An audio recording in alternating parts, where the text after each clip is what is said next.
My dark chocolate and pomegranate layer cake is really indulgent. Smothered in dark chocolate ganache and studded with ruby red pomegranate seeds, it's a perfect treat for a special occasion. So I'm going to start by taking plain flour, cocoa powder and salt and adding 1 teaspoon of bicarbonate of soda and 1 teaspoon of baking powder.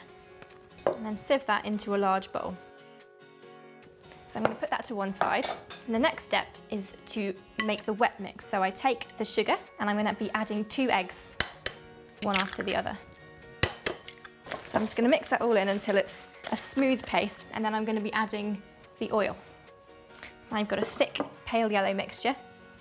I'm using pomegranate juice in this recipe because it really complements the pomegranate seeds on the top of the cake and it helps keep it really moist. So I'm going to pour half of that into the sugar and egg mixture. It's important not to add it all in one go because if you put all of the wet in first and then all of the dry, you'll create lumps. And then to the pomegranate mixture, I'm going to be adding half of the flour and cocoa powder mix and then give that a whisk. So it's looking quite thick and glossy now. So I'm going to add the remainder of my pomegranate juice.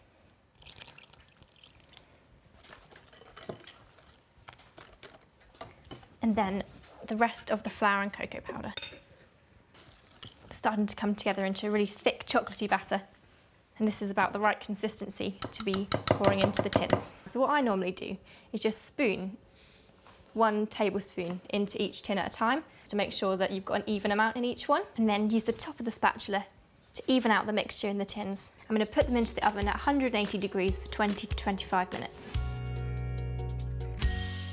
So now my cake's completely cooled, I'm going to start making the ganache. This is my absolute favourite ganache recipe because it's not just got the cream and the chocolate of a normal ganache, but it's got addition of butter and golden syrup, which helps make it really soft and velvety. So I'm going to put the chocolate over a pan of boiling water. I'm going to add the butter and the golden syrup. It's really important not to rush a ganache because if you put the heat up too high, you're in danger of splitting the butter and the chocolate. And if you've got big lumps of chocolate left, it'll be really difficult to spread.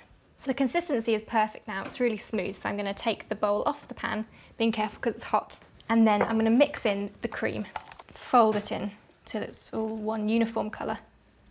So now the cream's all mixed in, it's ready to go in the fridge. So the ganache has been in the fridge for about 30 minutes, now you can see that it's set to a soft consistency, but it's not too firm.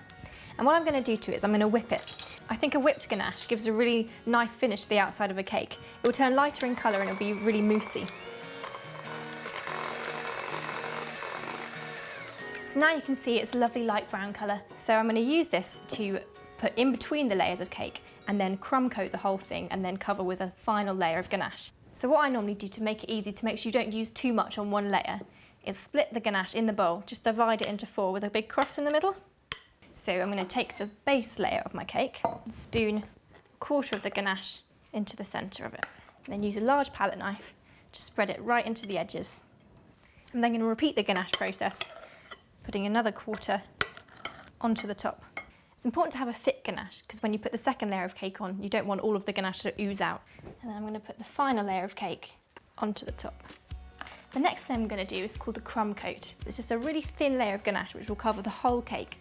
All it does is seal in the crumbs and then it's chilled in the fridge to harden.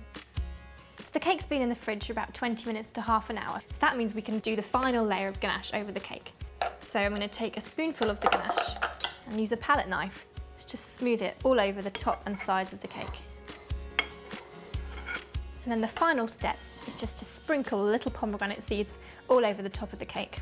And I like to do this in quite a random sprinkling. I think it just gives it a nice homemade feel.